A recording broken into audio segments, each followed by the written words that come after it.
मेरी बात, तुम्हें कोई हक नहीं बनता कि तुम उनके साथ जबरदस्ती करो, तुम उनके साथ शादी करो, समझे तुम? तेरी हिम्मत कैसे हुई?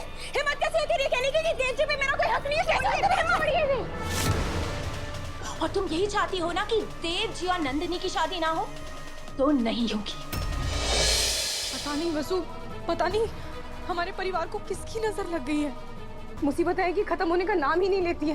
मेरे हनुमंत काकू का पता नहीं चल रहा था, अब कल रात से अविनाश जी भी नहीं मिल रहे हैं। वसु, मैंने कॉल्स किए, मैंने सब कुछ कर लिया, लेकिन उनसे बात ही नहीं हो पा रही है।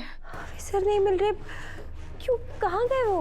पता नहीं वसु, लेकिन मुझे उस करणवीर पे शक है। पहले उसने हनुमंत काकू को किडनैप करवाया ना, मुझे पूरा यकीन है कि उसने अविनाश जी के साथ भी कुछ ऐसा ही किया होगा जरूर।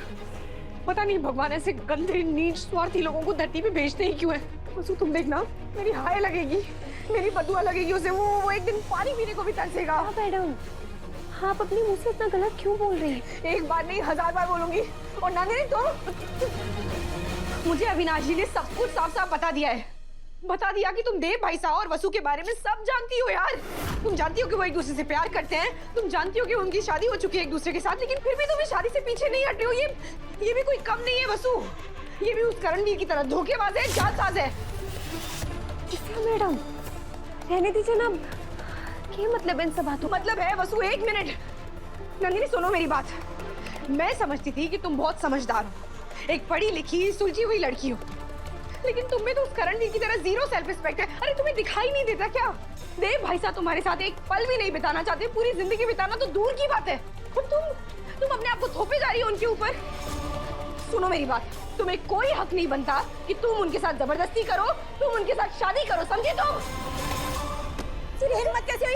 हिम्मत कैसे हुई तेरी कहने की कि देव जी पे मेरा कोई हक नहीं है? कैसे तेरी हिम्मत बढ़ी है? और तुम यही चाहती हो ना कि देव जी और नंदिनी की शादी ना हो? तो नहीं होगी। क्योंकि देव जी की शादी सिर्फ और सिर्फ मुझसे होगी। ये कौन है और नंदिनी कहाँ है? ये विधि है, करणवीर की बहन।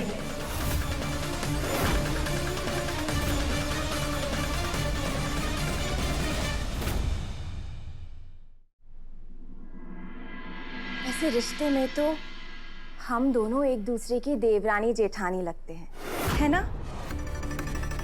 और आगे चलकर ये चौहान परिवार का वंश हमें ही तो आगे बढ़ाना है।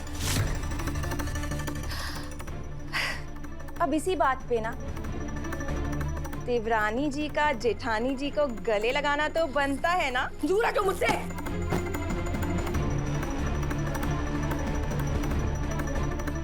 अरे तुम तो डर गई। अभी तो मैंने कुछ किया भी नहीं है। तुम दोनों कान खोलकर सुन लो। आज से पहले देव जी किसे प्यार करते थे और किससे शादी करना चाहते हैं, इस बात से मुझे कोई फर्क नहीं पड़ता, क्योंकि आज के बाद देव जी सिर्फ और सिर्फ मुझसे प्यार करेंगे।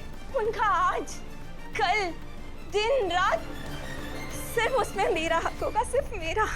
देव भाई साहब पर सिर्फ और सिर्फ वसु का हक है, समझी तो? सोच समझ के बात करना, वरना इसके बाबूसा के साथ साथ तेरे पति का भी राम नाम सत्य हो जाएगा।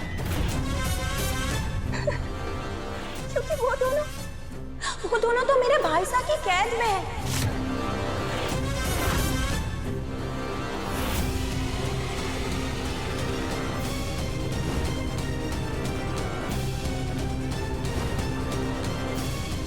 ये क्या बोल रही है वसु? और नंदिनी कहाँ है? अरे नंदिनी, अरे हाँ नंदिनी, उसे तो मैं भूल ही गई थी। उसे तो वसु मैंने डंडा मारा था ना, उसके बाद ना वो गिर गई, बेहोश हो गई।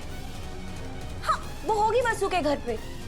मुझे तो लगता है कि अब तक शायद मर भी गई हो।